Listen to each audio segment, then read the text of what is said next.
Bonjour, nous allons parler aujourd'hui du divorce.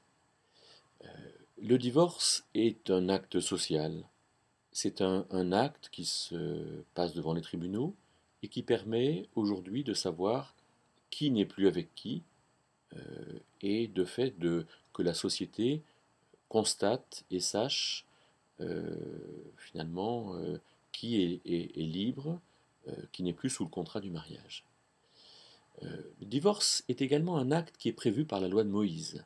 On l'a en Deutéronome 24, du verset 1 à 4, dans laquelle cette loi définit des modalités relativement simples. Si une femme ne trouve plus grâce aux yeux d'un homme, alors il pourra écrire à son égard une lettre de divorce et elle pourra aller à un autre homme.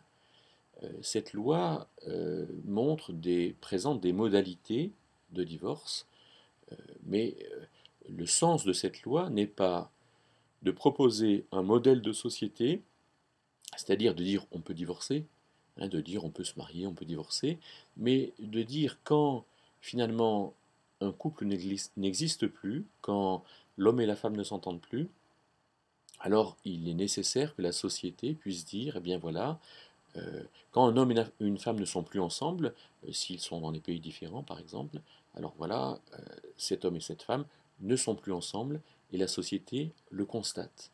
La- Cet acte de loi est un acte qui constate la déchirure, mais et non pas qui permettrait la déchirure. La loi n'est pas là pour permettre le divorce, mais pour proposer ce qu'il faut faire quand il y a effectivement divorce. Regardons maintenant dans le Nouveau Testament Jésus et le divorce.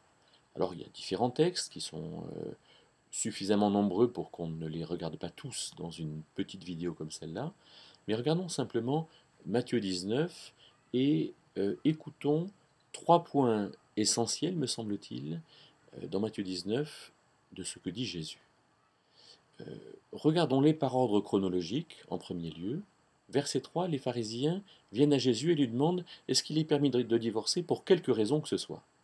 On voit là la motivation des pharisiens. En fait, ils sont mariés, tout va bien pour eux, et eux, leur préoccupation, c'est de dire ben, peut-être que je pourrais avoir une femme qui soit un peu mieux.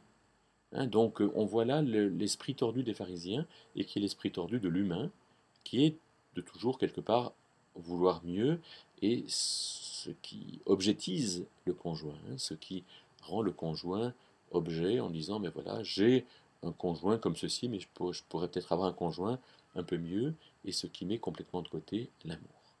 Deuxième chose, chronologiquement parlant, euh, alors que les pharisiens vont lui dire mais à quoi sert la loi de Moïse, eh bien, Jésus leur répond au verset 8, eh bien, cette loi vous a été donnée à cause de la dureté de votre cœur.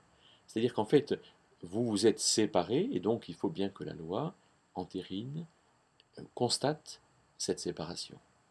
Et puis, troisième chose que Jésus va dire au verset 9, il va dire, mais vous, vous êtes adultère parce que vous voulez divorcer alors que finalement votre couple va bien.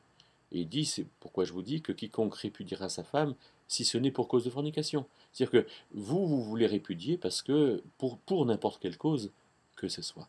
Voilà trois choses. Alors, regardons un petit peu ce qu'on peut retenir de ces trois points. Il me semble que, comme le dit Jésus, euh, il n'est pas bon pour l'homme de divorcer ce que Dieu a uni, que l'homme ne le sépare pas. Voilà le principe fondamental.